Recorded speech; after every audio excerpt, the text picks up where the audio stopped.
जय हिंद दोस्तों, good morning. आज बहुत ही अच्छे टॉपिक पर बात करने वाले हैं। आज का बात करने का दो टॉपिक रहेगा कि हमारे कुछ महिला अभ्यर्थी मैसेज किए थे और कुछ जेंट्स। महिला अभ्यर्थी का मैसेज है कि सर हमें तो कंप्यूटर चलाने नहीं आता, हम परीक्षा कैसे देंगे। एक हो गया। दूसरी हो गया, पेपर आप किस तरीके से देंगे कि कौन से सब्जेक्ट पहले हल करेंगे। आपका जैसे रिटन एग्जामिनेशन में 120 क्वेश्चन रहेगा। इसमें कौन सा सब्जेक्ट पहले, रीजनिंग की, मैथ की, जीके की, जीएस कैसे हल करना है, इन सब के बारे में। सबसे पहले हम बात करते हैं जो अभ्यर्थी को कंप्यूटर चलाने नहीं आता, पहली बार जो कंप्यूटर पकड़ के और माउस के ज़रिए अपना सीबीटी टेस्ट माने computer based test written examination अपना देंगे, वो लोग विशेष करके ध्यान देंगे। जिन अभ्यर्थी को नहीं चलाने आता, नहीं कभी बैठे हैं, उन लोगों के लिए है। और जो बार बार कई बार परीक्षा दे चुके हैं तो उनकी बात अलग है भाई, वो लोग तो जानता है कैसे देना है कैसे नहीं देना है, तो उनको ये वाला टॉपिक पे कोई खास मतलब नहीं है। लेकिन जो लोग नहीं दिए हैं, प्रथम बार देने जा रहे हैं, उनके लिए है। तो वो लोग अभ्यर्थी अभी ध्यान दें कि आपको अगर जो कंप्यूटर चलाने नहीं आता है तो इसमें कोई हड़बड़ाने की ज़रूरत नहीं है। और कंप्यूटर में कोई ऐसा चीज़ वहाँ नहीं दिखाया जाएगा, न किया जाएगा कि आपको दिक्कत हो। आपको कोई काम नहीं है, आपको टाइमिंग ऑटोमेटिक शुरू होता है, कंप्यूटर ऑटोमेटिक चालू हो जाएगा, लॉगिन वो लोग कर देगा, उसके बाद से क्वेश्चन आता जाएगा, आपको देखते हुए करना है। इसके लिए पहले प्रैक्टिस की ज़रूरत है।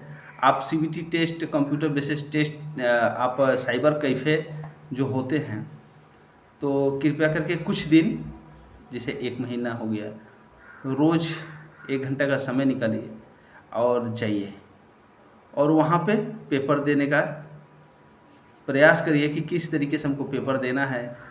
कंप्यूटर में टाइमिंग शुरू हुआ, पेपर निकला, पेपर खुला, उसके साथ में आपको एक रफ कार्यों के लिए अलग से वाइट पेज दी जाएगी। 1 2 3 की आवश्यकता पड़ेगी तो मिलेगा आपको। पेन या पेंसिल यूज करना अलाउड है, कोई दिक्कत नहीं है। आप लेकर जाएंगे वहाँ पे और आपको कंप्यूटर स्क्रीन पे आपका क्वेश्चन सामने आएगा। सामने आने के बाद आप उसको देखेंगे। अगर जो बिना पेन पेपर के सॉल्व किए हुए आपको आंसर पता चल जाता था, उसमें ऑप्शन है, तो माउस के ज़रिए आपको वो घुमा के उस पे लेके जाना है। उसका छोटा सा तीर बना रहेगा, एरो बना रहेगा, उस पे लेके जाएंगे और वहाँ पे क्लिक कर देंगे। ABCD 4 ऑप्शन रहेगा, चारों ऑप्शन में जो ऑप्शन सही है वहाँ पे हम क्लिक कर देंगे, वो एक ग्रीन हो जाएगा या ब्लैक हो जाएगा, बाकी 3 सादा रहेगा। तो उस तरीके से वहाँ पे क्लिक कर देंगे, फिर नेक्स्ट करेंगे तो अगला क्वेश्चन खुलेगा, उसको देखेंगे। तो इसकी प्रैक्टिस के लिए आप पहले से ही साइबर कैफ़े में जाइए और इस तरह का प्रैक्टिस करिए। नहीं है तो आप माउस और कीबोर्ड लेके कंप्यूटर से भी, अपने मोबाइल से भी कनेक्ट कर सकते हैं, आजकल आ चुका है। और आप अपने मोबाइल के ज़रिए आप उस टाइप का हल कर सकते हैं, प्रैक्टिस कर सकते हैं कि भाई हमको माउस चलाने नहीं आ रहा है तो माउस के द्वारा कैसे हम चलाएंगे, परीक्षा कैसे देंगे। तो आप अपने मोबाइल, आप कीबोर्ड एक ख़रीद लीजिए, साथ में माउस भी ले लीजिए और मोबाइल से कनेक्ट करके आप खूब इत्मीनान से अपनी प्रैक्टिस कर सकते हैं। अगर जो घर पे नहीं कर सकते हैं, मोबाइल भी एंड्रॉयड सेट नहीं है, अगर नहीं कर पा रहे हैं, तो आप लोग साइबर कैफ़े जाइए। साइबर कैफ़े में घंटे के हिसाब से आपकी पैसा लगती है, वहाँ पे अपना दीजिए, 1 घंटा बैठिए, 2 घंटा बैठिए, अपना प्रैक्टिस करिए, फिर वापस आइए। आपको समझ में आ जाएगा कि कैसे हमको क्या करना है, माउस कैसे घुमाना है, क्लिक कैसे करना है, नेक्स्ट कैसे करना है, अगला क्वेश्चन कैसे आएगा। इस तरीके से अपना हम सीख लेंगे, कुछ भी हड़बड़ाने की ज़रूरत नहीं है। जिन अभ्यर्थियों को शंका है कि हम कंप्यूटर नहीं चलाए हैं, हम कैसे देंगे, तो आप लोग इस तरीके से देंगे या पहले से सीख लीजिए, ट्राई कर लीजिए, बहुत दिन समय है। अब रही बात कि किस सब्जेक्ट का पहले हम क्वेश्चन को हल करें। जैसे मान लीजिए 35 क्वेश्चन मैथ, 35 क्वेश्चन रीजनिंग और 50 क्वेश्चन जीके जीएस रहेगा, जिसमें हमारे समझ, देखिए आपका रुचि कैसी है वो आप ही समझ पाइएगा, आपकी पकड़ कैसी है, आपकी बेसिक कैसी है, आपकी तैयारी कैसी है, इसमें हम नहीं कुछ कह पाएंगे क्योंकि इसकी स्थिति के बारे में आप ही अच्छे से जानते हैं। हम लोग अपने बारे में जानते थे। हम लोगों का देखिए हमारा समझ ये रहता था कि सबसे पहले हम लोग मैथ को हल करते हैं। उन्हीं मैथ को हल करना है जो कि एक झटके में हमको समझ में आ जाए, उसको हम हल करना है।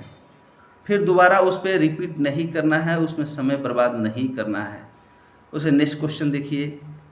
इस तरीके से अपना 35 क्वेश्चन आप हल करेंगे मैथ के अंदर। अगर जो मान के चलिए हमारे 25 क्वेश्चन क्लियर हो गया, उसके बाद से आप रीजनिंग में जाइए। रीजनिंग में जाइएगा, अगर जो मान के चलिए इसी हिसाब से रीजनिंग करिएगा, जो एक झटके में समझ में आ गया उसको कर लीजिए। समय बर्बाद करने की जरूरत नहीं है क्योंकि समय बहुत कम मिलता है।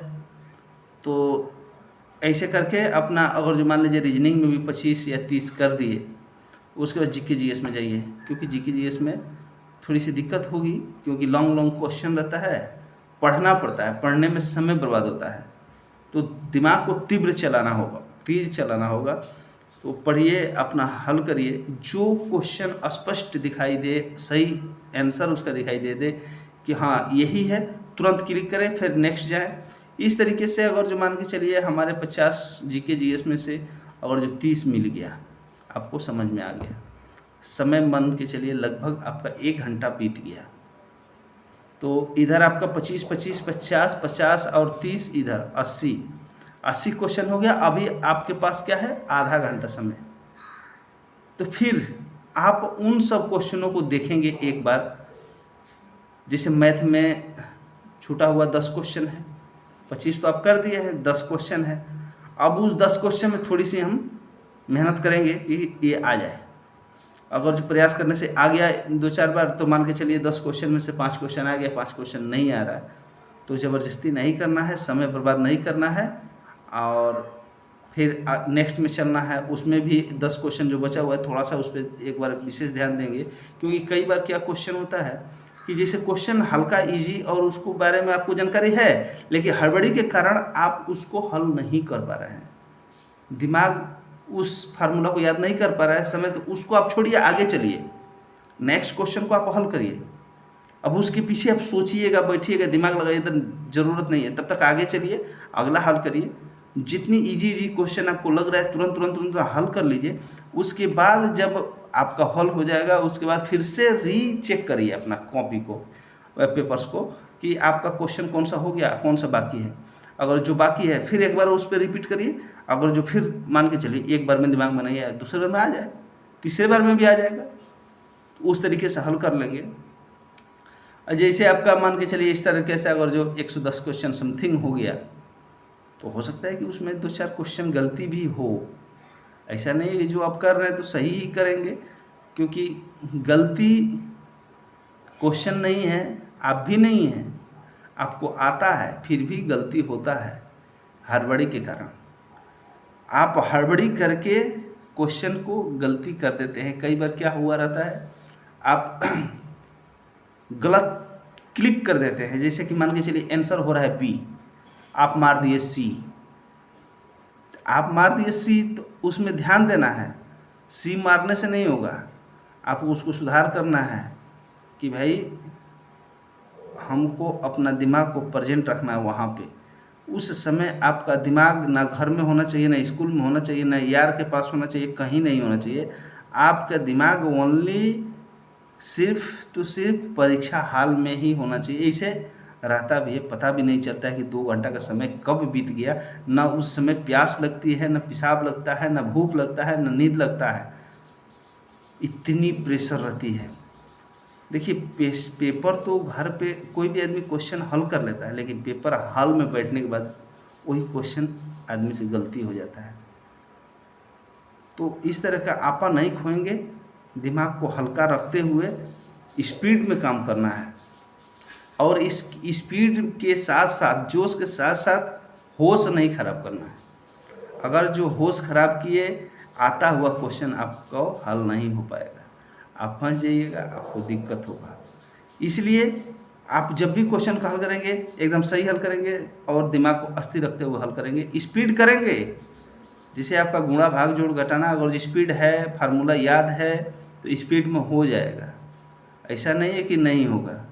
बहुत सारे ऐसे क्वेश्चन होते हैं जिनको बिना पेन, बिना पेपर, बिना कुछ उठाए हुए भी आप हल कर देते हैं। तो उस समय में तो समय बच रहा है। आपने मान के चलिए अगर जो एक लाइन का क्वेश्चन है, आपने पढ़ा, तुरंत आंसर दिखा, क्लिक किए, तो उसमें तो 10 सेकंड नहीं लगा।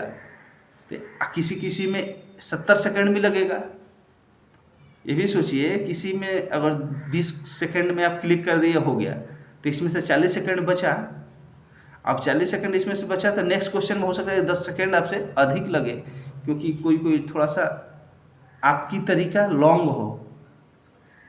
हालांकि एक ही क्वेश्चन का कई तरीकाओं से हल की जाती है, कई तरीकाओं से उसके आंसर को निकाला जाता है। तो हो सकता है कि आपकी क्वेश्चन हल करने का तरीका लॉन्ग हो, तो हो सकता है समय थोड़ा अधिक लगेगा। फिर भी आप शॉर्ट से शॉर्ट, माने छोटा से छोटा तरीका अपनाइए अभी से। अभी से अगर जो रिटन एग्जामिनेशन की तैयारी कर रहे हैं तो शॉर्ट से शॉर्ट ट्रिक याद करिए, ट्रिक पे हल करिए, तो ज़्यादा बेटर होगा। आप बहुत आसानी हो जाएगा, समय का बचत होगा, उसके लिए भरपूर समय मिल जाएगा। आपका 120 क्वेश्चन है और 90 मिनट टाइम है। तो इस तरीके से हल करना है कि आपके पास लास्ट आते आते समय रहे। 5 मिनट 10 मिनट पहले आपका क्वेश्चन पेपर हल हो जाए। जैसे मान के चलिए और 10-15 क्वेश्चन बच ही गया है, मान के चलिए 105 या 110 क्वेश्चन ही हल कर पाए, फिर भी आपके पास 5 मिनट समय बचना चाहिए, ताकि एक बार पुनः पूरे पेपर को देख सकें कि हमने क्या किया, कहीं कोई ज़्यादा मिस्टेक तो नहीं किया है। इस हिसाब से आप करेंगे, आपको कोई दिक्कत नहीं होगा, आप पास कर जाएंगे। जय हिंद दोस्तों। अगर जो हमारी कही हुई बातें अच्छी लगी हों, अगर जिससे कुछ आपको लाभ होता हो, कमेंट करके ज़रूर बताइएगा। अगर जो फिर से कोई डाउट हो हमारे बातों में, तो आप कमेंट करके बताइए। मैं उसको सुधारने का तथा आपका सहयोग करने का कोशिश ज़रूर करूँगा।